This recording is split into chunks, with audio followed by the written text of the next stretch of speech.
Alam nyo ba, yung pamilyar nating prutas, yung pulang-pula na parang may malalambot na buhok o tinik, sa likod pala ng kakaibang balat na yon, may isang napakagandang kwento. Kwento to ng isang prinsesa, isang bayani at isang pag-ibig na, well, nagbunga ng isang matamis na pamana. Tara, tuklasin natin ang alamat ng rambutan. Sigurado ako marami sa atin paborito to, di ba? Pero naisip nyo na ba kung bakit ganyan ang itsura niya? Bakit parang mabuhok yung balat niya? Well, yung sagot pala dyan, makikita natin sa isang napakagandang alamat. Okay, so para simulan ng kwento, dadalhin ko kayo sa isang malayong kaharian.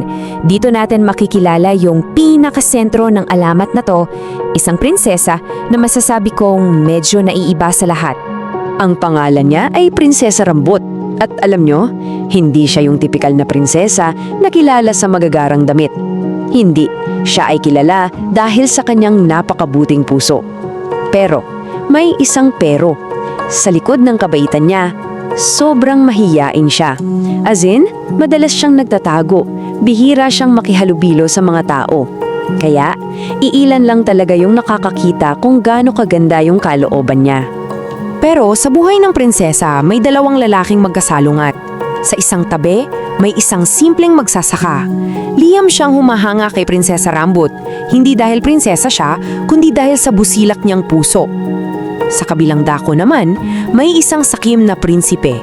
Mula siya sa ibang kaharian, at ang gusto lang niya ay kapangyarihan. At para sa kanya, para makuha yon, kailangan niyang makuha ang kaharian, at syempre, si Prinsesa Rambut. So, ayan na, meron tayong dalawang magkaibang hangarin. Yung isa puro, yung isa sakim. At alam nyo na, kapag ganyan, siguradong magbabanggaan yan. Hindi nga nagtagal, isang madilim na anino ng digmaan yung bumalot sa buong kaharian. Isang pagsubok na susukat sa katatagan ng lahat. At yun na nga, dumating yung araw na kinatatakutan ng lahat. Biglang sumugod yung sakim na prinsipe kasama ang kanyang buong hukbo. Ang banta niya, wawasakin niya ang lahat kung hindi masusunod ang gusto niya. Bigla, yung dating payapang kaharian na puno ng takot. Napakaklaro at napakalupit ng mga kondisyon niya.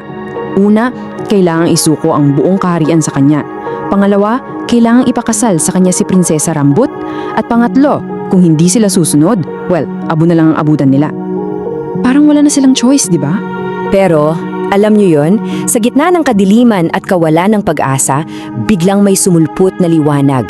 Isang hero na hindi mo aakalain yung simpleng magsasaka.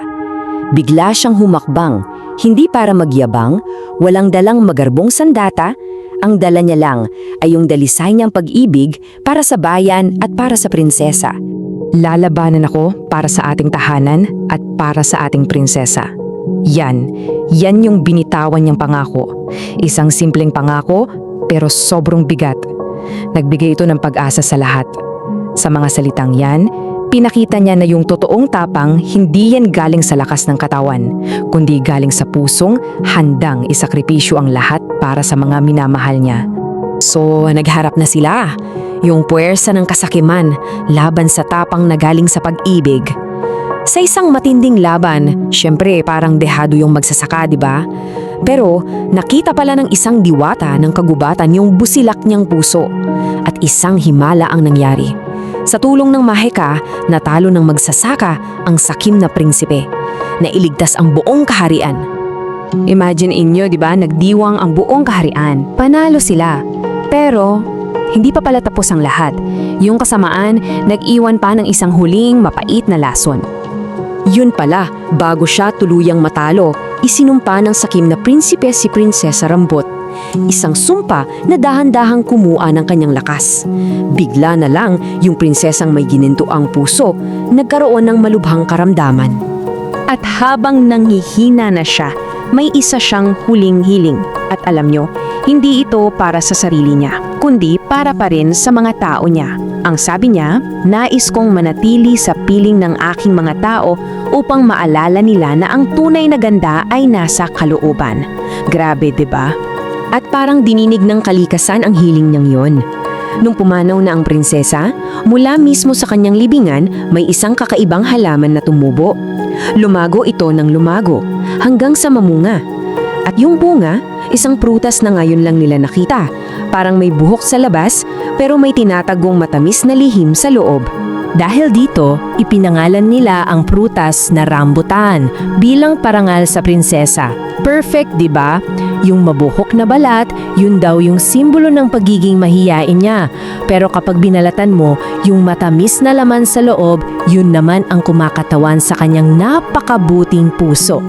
So, ano nga ngayon ang aral na makukuha natin sa napakagandang alamat na ito? Well, para sa akin, may 3 mahalagang aral to. Una, yung totoong ganda, tulad ng tamis ng rambutan, nasa loob, hindi sa panlabas na anyo. Pangalawa, yung totoong tapang, kagaya ng sa magsasaka, galing sa isang pusong dalisay.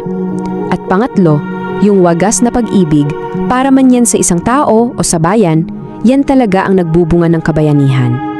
Kaya sa susunod na kakain kayo ng rambutan, sana maalala niyo ang kwento ni Prinsesa Rambut. Isang paalala na yung mga pinakamahalagang bagay madalas hindi agad nakikita. At bago tayo magtapos, iiwan ko sa inyo ang tanong na ito para pag-isipan. Sa mundo natin ngayon, ano nga ba ang mas mahalaga? Yung panlabas na anyo o yung panloob na kabutihan?